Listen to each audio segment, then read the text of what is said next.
сәлеметсіздер ме, құрметті әріптестер, каналыма қош келдіңіздер. Арнама тіркеліп, лайк басып, қоңырауша белгісін басып, мені қолдап кетіңіздер. Сіздермен бірге Назерке Бауыржанқызы.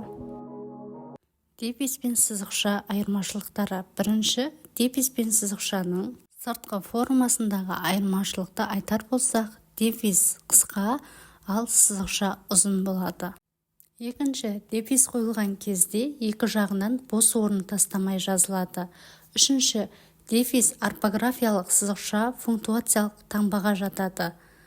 Төртінші, дефис келген жерде кідіріс жасалмайды. Бұл оның сызықшадан ажыратылатын басты белгісі. Бесінші, дефис сызықша секілді сөйлемнің мазмұнына еш әсер етпейді. Ал енді дефистің қойылуына ерекше назар аударайық. Қандай жағдайда дефис қойылады екен? Мұқият қарап, назарымызды аударамыз.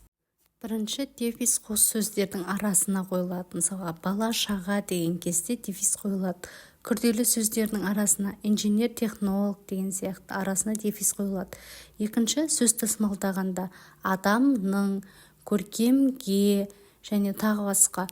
Үшіншіден, реттік сан есімдер цифрмен берілсе, онда арасына дефис қойылады. Мысалға, үшінші қатар дегенде інжінің орнына дефис қоямыз.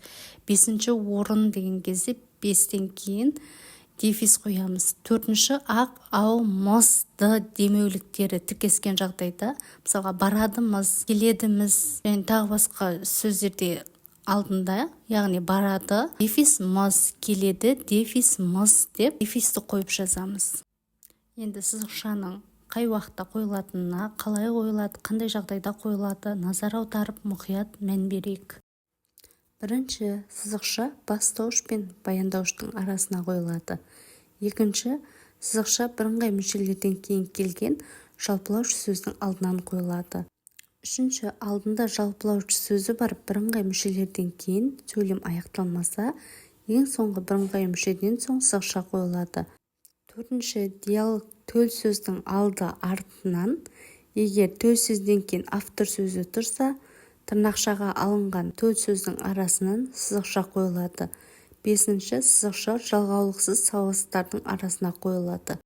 Алтыншы, оңашаланған айқындауыш мүшелердің екі жағынан сызықша қойылады.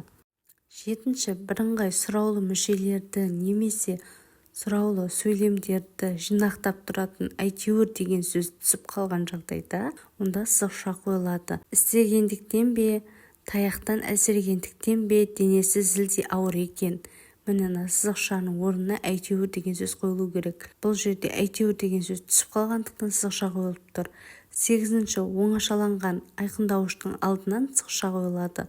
Тоғызыншысы, сонда, сонша, сондай, соншалық, сол, мынау, мынадай деген сөздерге аяқталған тіркестерден кейін жеке сөйлем тұрса, бұл сөздерден кейін сызықша қойылады. Оныншы, мекен, уақыт, сын жіктестігін білдіретін сөздердің арасына сызықша қойылады. Баршаңызға көптен көп рахмет. Арнама тіркеліп, қолдап кетіңіздер.